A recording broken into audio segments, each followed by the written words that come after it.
They say what you don't know can't hurt you, but on the deep web, ignorance is the only thing keeping you safe. Welcome back to Rodoterra. Today, we aren't just telling ghost stories. We are logging into the darkest corners of the internet where anonymity is a lie and every click could be a trap.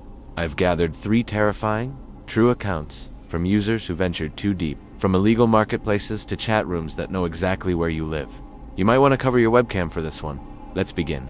I always thought deep web mystery boxers were staged for views. You know, the ones YouTubers screaming over a box filled with fake blood and eBay junk? But after what arrived at my house yesterday, I know they can be real, and I know I made a terrible mistake. It started on a Tuesday night. I was browsing a forum.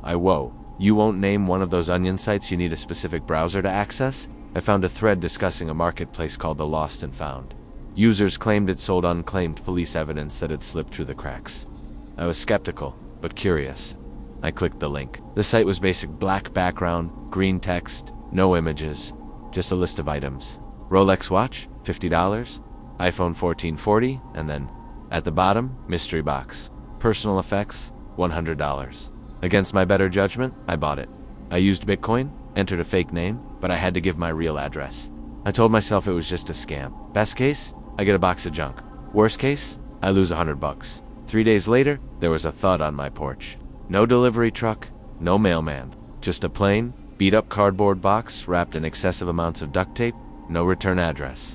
I brought it inside and cut it open. The smell hit me first. It smelled like old copper and damp earth, like a basement that hadn't been opened in years. Inside, the first few items seemed normal. An old windbreaker jacket, a pair of sunglasses with a cracked lens, but as I dug deeper, my stomach dropped. I pulled out a wallet.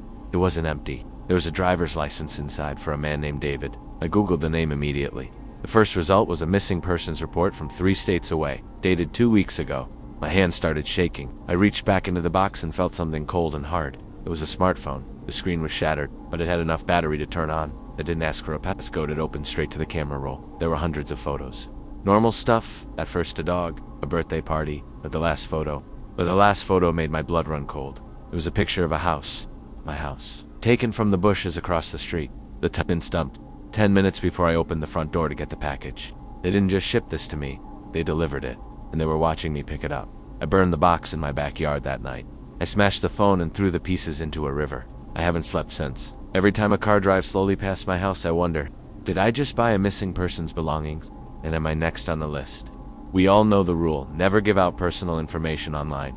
But what if you didn't have to give it out for them to find it? I was exploring a random chat room on the dark web.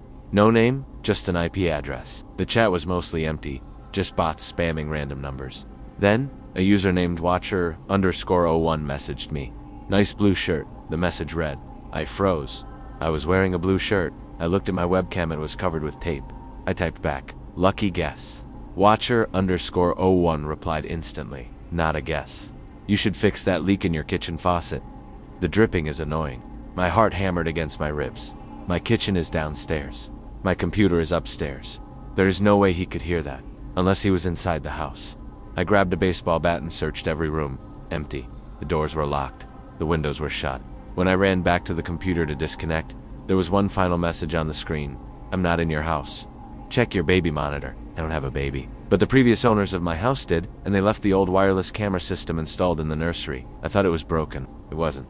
Someone had been watching the empty crib for years, waiting for a new family to move in. This final story is the reason I will never go back on the Tor browser. People talk about red rooms, interactive torture, streams, like they are urban legends. I thought they were myths too, until I found the link. It was hidden in the source code of a fanfiction site. A simple link that led to a page with a countdown timer. When the timer hit 0, a live stream loaded. It showed a small, concrete room. In the center was a chair. Tied to the chair was a man I recognized. It was a local news anchor from my city who had disappeared 2 days prior. The chat room on the side of the screen started moving so fast I couldn't read it. People were bidding, not for items, but for actions. 10 Bitcoin for the hammer, 20 Bitcoin for the lights out. I wanted to look away, but I couldn't move. I reached for my mouse to close the tab, but my cursor wouldn't move. My screen froze. Then a pop-up window appeared in the center of the video. It wasn't a browser error. It was a chat box from the admin of the stream. It said, "We see you lurking. You haven't bid yet. Participation is mandatory." I ripped the power cord out of the wall. I destroyed my hard drive with a hammer. The news anchor was found the next day, but the police never found who did it. And sometimes, when my phone rings from an unknown number, I'm terrified to pick up, because I didn't pay the entry fee.